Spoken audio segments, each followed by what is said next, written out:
নমস্কার বন্ধুরা, কেমন আছেন আপনারা? আশা করছি ভালো আছেন, সুস্থ আছেন। প্রত্যেক দিনের মতো আমি আপনাদের কাছে নিয়ে চলে এসেছি বেশ কিছু ছোট ছোট ইউজফুল কিচেন টিপস। আর এই টিপসগুলো আপনারা যদি ফলো করেন, নিজেদের জন্য কিছুটা হলেও সময় বাঁচিয়ে নিতে পারবেন, সংসার খরচও অনেকটাই কমিয়ে নিতে পারবেন। চলুন দেখে নেওয়া যাক আজকের প্রথম টিপস। আমি এখানে নিয়েছি একটা সেফটি পিন। সেফটি পিনের ব্যবহার আমরা প্রত্যেকেই কম বেশি কোনো না কোনো কাজে করে থাকি। আর সেফটি পিন যদি বাড়িতে বেশি দিন থেকে যায়, অনেক সময় দেখা যায় এইভাবে জং বা মরচে পড়ে যায়। হাতের কাছে যদি অন্য কোনো সেফটি পিন না থাকে ব্যবহার করার জন্য, সেক্ষেত্রে দেখা যায় এই সেফটি পিন ব্যবহার করলে সেই জামা কাপড় ছিঁড়েও যায়। তো আপনারা নিয়ে নেবেন নেল পেন বা নেল পলিশ, সেফটি পিনের মধ্যে ভালো করে লাগিয়ে দেবেন। তারপর কিছু সেকেন্ড অপেক্ষা করবেন, এতে করে দেখবেন যে জং বা মরচেটা থাকে সেটা অনেকটাই আলগা হয়ে যাবে। তারপর একটা কাপড়ের টুকরো দিয়ে হালকা করে যদি আপনারা এইভাবে ঘষে নেন, তাহলে দেখবেন যে জং বা মরচেটা ছিল সেফটি পিনের মধ্যে সেটা কিন্তু সহজেই চলে যাবে। আশা করছি আপনাদের টিপসটা কাজে আসবে। ভালো লাগলে লাইক করবেন। এখন চলে যাচ্ছি পরবর্তী টিপসে। আমি এখানে নিয়েছি বেশ কিছুটা চিকেন। অনেক সময় দেখবেন আমাদের যদি বেশি পরিমাণে চিকেন নিয়ে আসা হয়ে থাকে বা কোনো কারণবশত রান্না করা না হয়, আমরা কি করি, চিকেনটাকে স্টোর করে রেখে দিই। তবে পরবর্তী সময় যখনই রান্না করার জন্য বের করতে যাই, দেখা যায় অতিরিক্ত বরফ জমে যায়। আর যদি বেশ কিছুক্ষণ অপেক্ষা করি, এই বরফ সহজে গলে গেলেও হাতে সময় না থাকলে সেক্ষেত্রে সমস্যার মধ্যে পড়তে হয়। তখন আপনারা বেশ কিছুটা পরিমাণের গরম জল দিয়ে দেবেন। আপনারা কিছু সেকেন্ড অপেক্ষা করবেন, দেখবেন যে অতিরিক্ত বরফ জমে যায় সেটা কিন্তু আস্তে আস্তে গলে যেতে শুরু করবে। হাতে সময় না থাকলে, কাজের তাড়া থাকলে এই টিপসটা আপনারা চাইলে একবার হলেও ফলো করতে পারেন। ভালো লাগলে লাইক করবেন। এখন চলে যাচ্ছি পরবর্তী টিপসে। আমি এখানে নিয়েছি ভেসলিন। ভেসলিন আমরা বিভিন্নভাবে কিন্তু ব্যবহার করে থাকি। আজ কিন্তু একটু অন্যভাবে ব্যবহার করব। একটা পাত্রের মধ্যে সামান্য ভেসলিন নিয়েছি, আর নিয়েছি এখানে লিপস্টিক। আমাদের অনেকেরই বাড়িতে এমন ধরনের লিপস্টিক থাকে যেগুলো আমরা কেউই ব্যবহার করি না। তো সেরকমই লিপস্টিক সামান্য পরিমাণে নিয়ে নিয়েছি। তারপর দুটো উপকরণকে ভালো করে মিশিয়ে নেব। আপনারা যদি বেশি পরিমাণের বানান, তাহলে দুটি উপকরণই কিন্তু একটু বেশি ব্যবহার করবেন। তো দেখতেই পাচ্ছেন খুব ভালো করে মিশিয়ে নিয়েছি। এটা চাইলে আপনারা কোনো কৌটো বা বক্সের মধ্যে ভরেও রাখতে পারেন। শীতের সময় আমরা অনেকেই বিভিন্ন ধরনের লিপ বাম কিনে নিয়ে আসি, ব্যবহারও করে থাকি আলাদা করে টাকা খরচ করে। বাড়িতেই আপনারা এইভাবে খুব সহজে লিপ বাম বানিয়ে নিতে পারেন। আপনাদের যে কালারের প্রয়োজন আপনারা সেই লিপস্টিকের এখানে ব্যবহার করতে পারেন। ভালো লাগলে লাইক করবেন। এখন চলে যাচ্ছি পরবর্তী টিপসে। একটা জলের বোতল। আমরা জল খাওয়ার জন্য বিভিন্ন ধরনের বোতলের ব্যবহার করে থাকি। তবে অনেক সময় দেখবেন রেগুলার বোতলগুলো ব্যবহার করার কারণে বোতলের ভেতরেও অনেক সময় কিন্তু নোংরা বসে যায় বা শ্যাওলাও পড়ে যায়, যেটা আমরা হাত দিয়ে সহজে পরিষ্কার করতে পারি না। অনেকেই ব্রাশের ব্যবহার করে থাকি, তবে সবার কাছে সব সময় দেখা যায় ব্রাশ থাকে না। সেক্ষেত্রে আপনারা কি করবেন, সামান্য পরিমাণে দিয়েছি বেকিং সোডা আর নিয়েছি কিছুটা পরিমাণে চিনি। আমি এখানে খারাপ হয়ে যাওয়া চিনির ব্যবহার করেছি, এর পরিবর্তে আপনারা বালিরও ব্যবহার করতে পারেন। সামান্য পরিমাণের কুসুম গরম জল দিয়েছি, তারপর সব উপকরণগুলো দিয়ে খুব ভালোভাবে বোতলটাকে এইভাবে একটু নাড়াচাড়া করে ঝাঁকিয়ে নেব। এবার দেখাচ্ছি আপনাদের যে বোতলের ভেতরে কতটা নোংরা ছিল। তো দেখতেই পাচ্ছেন সব নোংরা কিন্তু উঠে পরিষ্কার হয়ে গেছে। বিশেষ করে নোংরাটা তলার সাইডে বসেছিল, যেটা আমরা হাত দিয়ে সহজে পরিষ্কার করতে পারতাম না। বোতলের মধ্যে যেহেতু বেকিং সোডা আর কুসুম গরম জল দিয়েছিলাম, যার কারণে যদি কোনো জীবাণু ব্যাকটেরিয়া থাকে সেটা ধ্বংস হয়ে যাবে। আর চিনি ব্যবহার করার কারণে যে শ্যাওলা ভাবটা ছিল আর নোংরাটা ছিল সেটা সহজেই উঠে পরিষ্কার হয়ে গেছে। একটা স্ক্রাবারের মধ্যে সামান্য ভিম সাবান দিয়ে হালকাভাবে ঘষে নিয়েছি বাইরের জায়গাটা। এখন বোতলটাকে পরিষ্কার জল দিয়ে ধুয়ে দেখাচ্ছি। তো দেখতেই পাচ্ছেন কতটা সুন্দর পরিষ্কার হয়েছে। আশা করছি টিপসটা কাজে আসবে। এখন চলে যাচ্ছি পরবর্তী টিপসে। মিক্সার জারে মশলা পেস্ট আমরা কম বেশি অনেকেই করে থাকি। তবে যখন মশলা পেস্ট করতে যাই, অনেক সময় দেখা যায় মিক্সার জারের যে ঢাকনার রাবারটা থাকে সেটা ঢিলে হওয়ার কারণে সাইড দিকে কিন্তু অনেকটাই মশলা বেরিয়ে যায়। এতে করে মশলাটাও ঠিকভাবে পেস্ট হয় না, আর কিছুটা মশলা মিক্সার মেশিনেও পড়ে যায়। এতে করে মিক্সারটাও নষ্ট হওয়ার সম্ভাবনা অনেকটাই বেশি থাকে। আবার অনেক সময় দেখা যায় কাজের তাড়া থাকলে আমরা বাজারেও যেতে পারি না যে রাবারটা চেঞ্জ করিয়ে নিয়ে আসবো।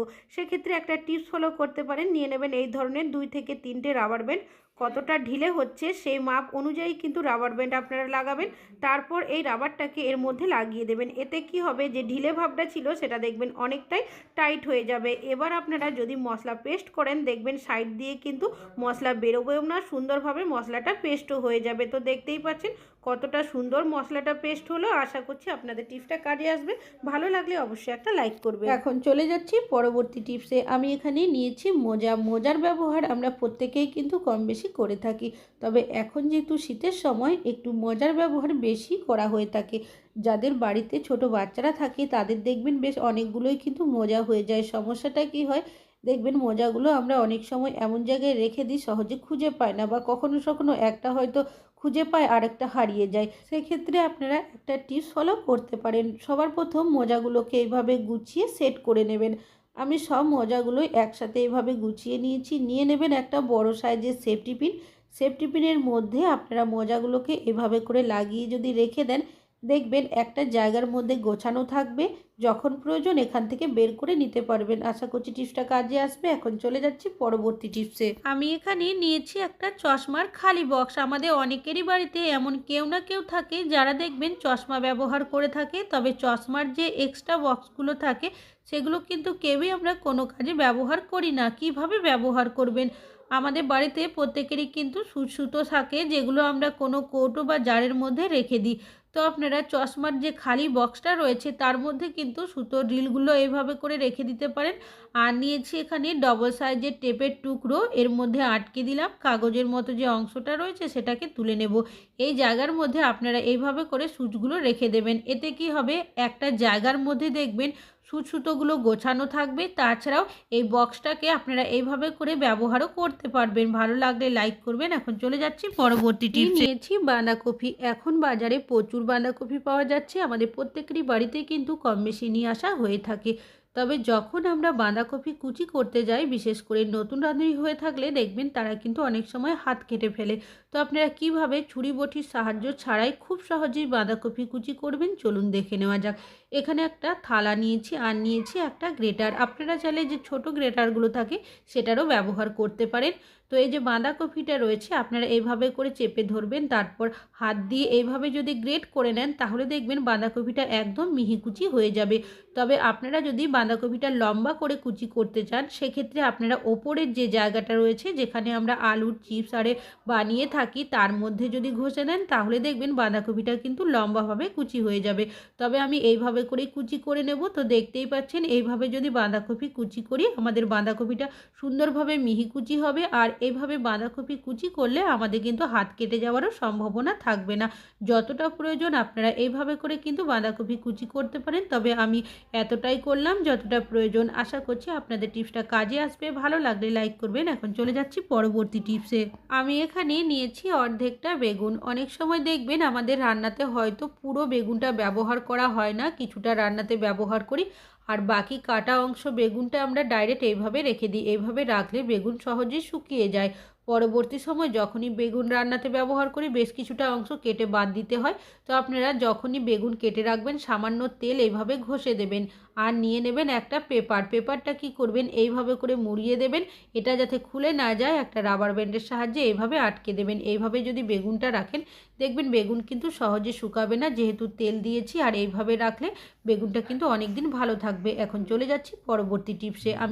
আমি এখানে নিয়েছি একটা ব্রাশ। এই ধরনের ব্রাশ আমরা প্রত্যেকেই জামা কাপড় ধোয়ার জন্য ব্যবহার করে থাকি, তবে আজ কিন্তু একটু অন্যভাবে ব্যবহার করব। এখানে একটা স্ক্রাবার দিয়ে পেঁচিয়ে দিয়েছি। নিয়ে নিয়েছি রাবারের সাহায্যে এভাবে আমি আটকে দিচ্ছি যাতে করে খুলে না যায়। চাইলে আপনারা একটা শক্ত দড়ি দিয়ে বেঁধেও দিতে পারেন। কি কাজে ব্যবহার করবেন, আমরা প্রত্যেকটা মহিলারাই কিন্তু কম বেশি বাসনপত্র ধুয়ে থাকি, তবে ভিম সাবান ভিম জেল হাতে লাগার কারণে অনেকেরই দেখবেন হাতের মধ্যে র্যাশ বেরিয়ে যায়। তাছাড়াও হাত যদি কেটে যায় বাসন ধোয়ার সময় আমাদের হাত জ্বালাও করে, সেক্ষেত্রে সমস্যার মধ্যে পড়তে হয়। কেন কি অনেকেরই বাড়িতে সাহায্য করার মতো কেউ থাকে না, নিজেদেরই সব কাজ করতে হয়। আপনারা এইভাবে করে একটা ব্রাশের সাহায্যে যদি বাসনগুলো মেজে নিতে পারেন দেখবেন খুব বেশি ভিম সাবান ভিম জেল হাতে লাগবে না। তাছাড়াও এই ধরনের গ্লাস বা কফি মগ যখন আমরা মাজতে যাই হাতটা ভেতরের সাইডে ভালোভাবে যায় না, যার কারণে বাসনটা ভালোভাবে মাজা যায় না। এইভাবে ব্রাশ দিয়ে যদি মেজে নেন দেখবেন গ্লাস বা কফি মগের ভেতর অবধি ব্রাশটা যাবে, আর সহজেই কিন্তু আপনারা বাসনটা মেজে পরিষ্কার করে নিতে পারবেন। তাছাড়াও আপনারা এইভাবে করে ব্রাশের সাহায্যে যে কোনো বাসনপত্র খুব সহজেই মেজে নিতে পারবেন। তো দেখতেই পাচ্ছেন সব বাসন কিন্তু আমি একইভাবে মেজে নিয়েছি। এবার পরিষ্কার জল দিয়ে ধুয়ে আপনাদের দেখাচ্ছি। এইভাবে যদি বাসন মাজা হয় তাহলে খুব বেশি পরিমাণের ভিম বার সাবান, ভিম বার জেল আমাদের হাতের মধ্যে লাগবেও না, আর সুন্দরভাবে বাসনগুলোও কিন্তু মেজে নিতে পারবো। আশা করছি টিপসটা কাজে আসবে। ভালো লাগলে লাইক করবেন। এখন চলে যাচ্ছি পরবর্তী টিপসে। আমরা অনেক সময় দেখবেন রুমের মধ্যেও ধূপকাঠি জ্বালিয়ে থাকি, তবে হাতের কাছে যদি কোনো রকমের স্ট্যান্ড না থাকে সেক্ষেত্রে ধূপকাঠিগুলো জ্বালিয়ে রাখতে আমাদের অনেকটাই সমস্যা হয়। সেক্ষেত্রে আপনারা নেল পলিশের যে খালি বোতলগুলো থাকে তার মধ্যে এইভাবে করে স্ট্যান্ডের মতো ব্যবহার করতে পারেন, যেখান সেখান নিয়ে যেতে পারবেন। আশা করছি টিপসটা কাজে আসবে। আজকে এখানেই শেষ